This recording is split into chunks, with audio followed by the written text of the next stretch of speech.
আরো এক ধাপ এগিয়ে গেল সোলো সিকোয়া রোমান রেইন্সের ব্লাড লাইনে জয়েন করার। সো গাইস, আজকের স্ম্যাকডাউনটি শেষ হয়ে গেছে। কি হলো আজকের স্ম্যাকডাউনে সমস্ত কিছুই থাকবে আজকের এই ভিডিওতে। আজকের স্ম্যাকডাউনের শুরুতেই কোডি রোডস ভার্সেস গুন্থারের মধ্যে ডাব্লিউডাব্লিউই আনডিসপিউটেড চ্যাম্পিয়নশিপ ম্যাচ শুরু হয়ে যায়। যে ম্যাচের মধ্যে সেমিজেন স্পেশাল গেস্ট রেফারি ছিল। সেমিজেন কিন্তু প্রথম থেকেই অনেক ভালো রেফারির দায়িত্ব পালন করছিল। যেখানে যখন কোডি রোডস গুন্থারকে রোপের ওইখানে পিন করছিল, সেমিজেন সেখানে 3 কাউন্ট না করে সেখানে থেমে যায়। এত ভালো রেফারির দায়িত্ব পালন করার পরেও সেখানে গুন্থার সেমিজেনকে অ্যাটাক করে দেয়। গুন্থার সেমিজেনকে একটি পাওয়ার বম্ব হিট করে এবং কি তাকে ম্যাচ থেকে আউট করে দেয়। সেই চান্সে তখনই কোডি রোডস একটি ক্রস রোজ হিট করে। কোডি রোডস যখন পিনফল করে সেখানে নতুন একটি রেফারি চলে আসে, কিন্তু 3 কাউন্ট হওয়ার আগে সেখানে কিক আউট করে দেয় গুন্থার। তারপরে ম্যাচটি আরো বেশ কিছুক্ষণ চলে, যার মধ্যে গুন্থারও একটি পাওয়ার বম্ব হিট করে কোডি রোডসকে। গুন্থার কোডি রোডসকে পিনফল করছিল, তখনই সেখান থেকে রেফারিকে টান দিয়ে নিচে ফেলে দেয় সেমিজেন। এরপরে আবারও ম্যাচের মধ্যে রেফারির দায়িত্ব পালন করে সেমিজেন। তখনই কোডি রোডস আবারও পিনফল করে গুন্থারকে। সেখানে সেমিজেন খুবই তাড়াতাড়ি কাউন্ট করে। আর গাইস, এর জন্যই কিন্তু গুন্থার এই ম্যাচটার মধ্যে হেরে যায়। যে বিষয়টাতে কোডি রোডস এবং কি গুন্থার দুজনেই অনেক বেশি রেগে যায়। আর তখনই আমরা দেখতে পাই সেখানে নিকোলডিস পর্যন্ত চলে আসে। এরপরে এই ব্যাকস্টেজে আমরা নিকোলডিস, কোডি রোডস, সেমিজেন, গুন্থারকে দেখতে পাই। সেখানে তাদের মধ্যে আমরা ঝামেলা দেখতে পাই। সবাই সেখানে সেমিজেনকে ব্লেম করছিল এইসব কিছু হওয়ার পিছনে। একটি মোমেন্টে কোডি রোডস আবারও রিং এর মধ্যে যায়। সে রিং এর মধ্যে গিয়েই বলে এখনই ম্যাচটি আবারও রিস্টার্ট করতে। যে বিষয়টার অনুমতি নিকোলডিস পর্যন্ত দিয়ে দেয়, কিন্তু গুন্থার সেখানে সেমিজেনকে অ্যাটাক করে। সেমিজেনকে অ্যাটাক করার পরে গুন্থার যায় ম্যাচটি ফাইট করার জন্য। ম্যাচটি মাত্রই শুরু হয়, কিন্তু তখনই সেমিজেন আবারও চলে আসে। সেমিজেন এসে এবার একদমই কোডি রোডস এবং কি গুন্থারকে ডিস্ট্রয় করে দেয়। আর গাইস, এরই মাধ্যমে কিন্তু এই তিনজনের মধ্যে ঝামেলা এখানে শেষ হয় না, বরং এই ঝামেলাটা আরো বেড়ে যায়। সেমিজেন প্রথম থেকেই অনেক ভালোভাবে এই ম্যাচটার মধ্যে কাজ করে গিয়েছিল, কিন্তু তারপরও গুন্থার এবং কি কোডি রোডসই বরং তার উপর ইন্টারফেয়ার বেশি করেছে। আমেরিকান অডিয়েন্সরা তো সেখানে সেমিজেনের ওপরই ট্রান হয়ে যায়। সবাই তাকে বু করতে শুরু করে। কিন্তু গাইস, সত্যি কথা বলতে এখানে আমি সেমিজেনের কোনো দোষই দেখতে পাচ্ছি না। এরপরে আমরা ব্যাকস্টেজে জেকব ফটু এবং কি সোলো সিকোয়াকে দেখতে পাই। সেখানে সোলো সিকোয়া জেকব ফটুকে বলে, আমি রোমান রেইন্সের ব্লাড লাইনে আর ফিরতে চাই না।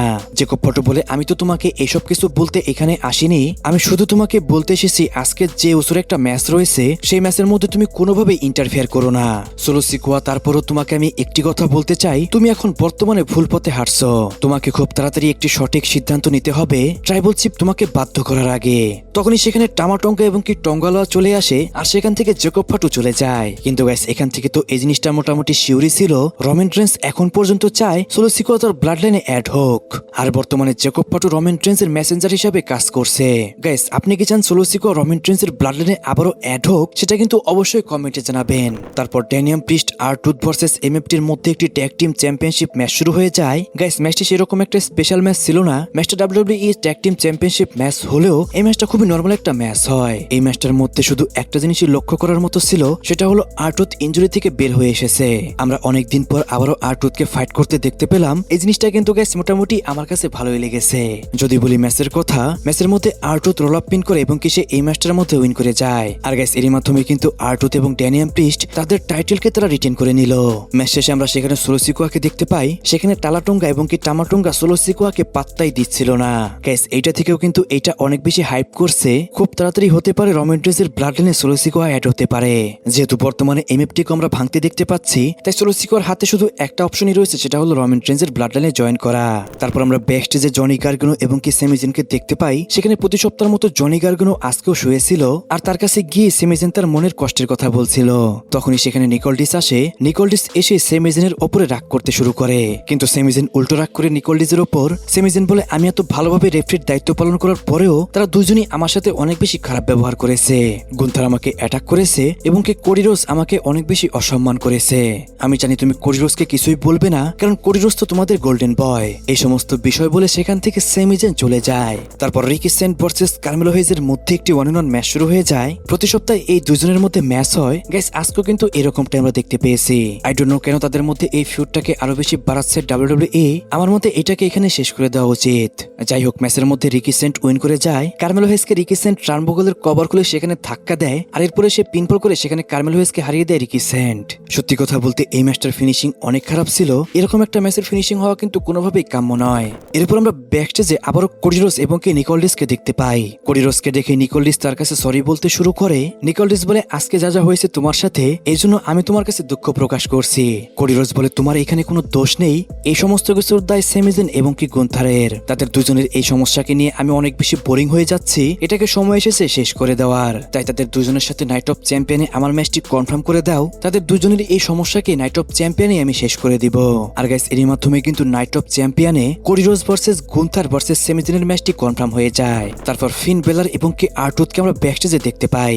সেইখানে ফিন বেলার আরটুথকে তার টাইটেল রিটেন করার জন্য কংগ্রেচুলেশন জানায়। এটা শুনে আরটুথও অনেক বেশি খুশি হয়ে যায় এবং কি তাকে উল্টো ধন্যবাদ জানায়। আরটুথ ফিন বেলারকে বলে, পরিবারকে একসাথে পেয়ে আমার কাছে অনেক বেশি ভালো লাগছে, কারণ আমরা সবাই একসাথে জাজমেন্ট ডেতে ছিলাম, এই জন্যই উচিত আমাদের আবারও এক হওয়ার। ফিন বেলার, তোমার একটি টাইটেল এখন দরকার, তোমার উচিত ওয়ার্ল্ড হেভিওয়েট চ্যাম্পিয়নশিপ টাইটেল জিতার। আর এই টাইটেলটি তখনই তুমি জিততে পারবে যখন তোমার সাথে থাকবে ড্যানিয়াম প্রিস্ট, কারণ আমরা সবাই একটি পরিবার, আমাদের উচিত আবারও একসাথে মিলে যাওয়ার। আমি এবং ড্যানিয়াম প্রিস্ট আজকের স্ম্যাকডাউন শেষ হওয়ার পরে একটু ঘুরতে যাব, তুমি যদি চাও তাহলে আমাদের সাথে জয়েন করতে পারো।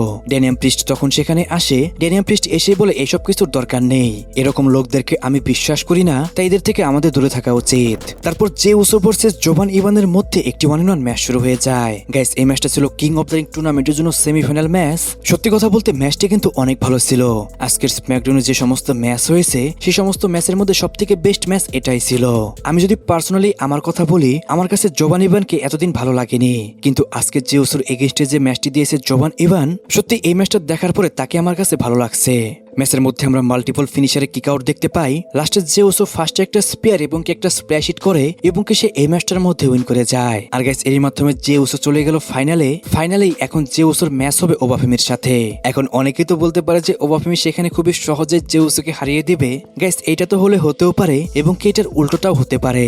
এখন গাইস উল্টো বিষয়টা যে কি এটা কিন্তু আমি এখনই বলছি না, এই বিষয়ে আরো আপডেট জেনে তারপরেই আমি আপনাদেরকে এই বিষয়টা জানিয়ে দিব। তারপর আমরা ব্যাকস্টেজে যে ওসো এবং কি কোডি রোজকে দেখতে পাই। সেখানে যে ওসোকে কোডি রোজ কংগ্রেচুলেশন জানায়। যে ওসো বলে, সামার স্ল্যামে আমি তোমার জন্য আসবো। কোডি রোজ যে ওসোকে বলে, তুমি কিন্তু ওবাফেমিকে ভুলে যেও না, স্পেশালি তোমাকে মনে রাখতে হবে ওবাফেমির সাইজ। তখনই সেখান থেকে কোডি রোজ চলে যায়। সেখানে চলে আসে সেমিজেন সেখানে এসেই বলে যে ওসো, তোমার এবং কি কোডি রোজের ম্যাচটি সামার স্ল্যামে হবে না, কারণ নাইট অফ চ্যাম্পিয়নে আমি জিতে গেলে সেই ম্যাচটা হবে আমার সাথে। যে ওসো বলে, যদি সেটা হয় তাহলে তার জন্য তাকে যা দরকার তাই সে করবে। তারপরও সে ডাব্লিউডাব্লিউই আনডিসপিউটেড চ্যাম্পিয়ন হয়েই ছাড়বে। সে চ্যাম্পিয়ন হবে তার নিজের জন্য, সে চ্যাম্পিয়ন হবে রমিন রিন্সের জন্য, আর সে চ্যাম্পিয়ন হবে ব্লাড লাইনের জন্য। আর যদি এর পথে এসে সেমিজেন দাঁড়ায় তাহলে সেমিজেনকেও তারা সরিয়ে দিবে। সেমিজেন বলে, তোমার ফ্যামিলিকে আমার তরফ থেকে হাই বলো।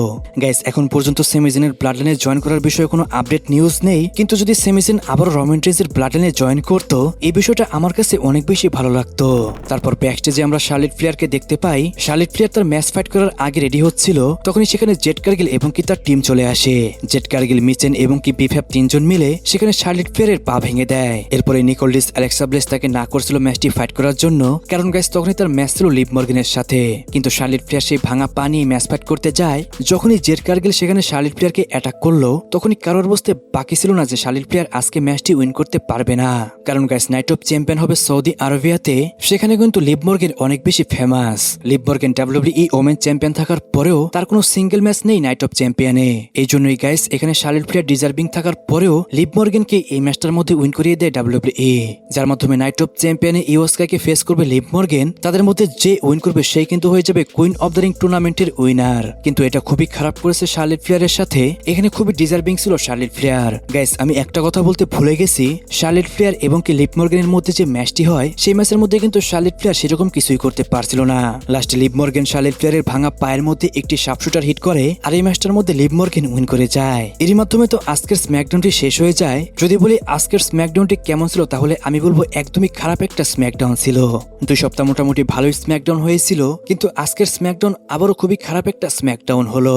গাইস আজকের স্ম্যাকডাউনটি আপনার কাছে কেমন লেগেছে সেটা কিন্তু অবশ্যই কমেন্টে জানাবেন। যারা যারা ভিডিও এই পর্যন্ত দেখছেন তারা অবশ্যই ভিডিওতে লাইক এবং কি কমেন্ট করতে ভুলবেন না।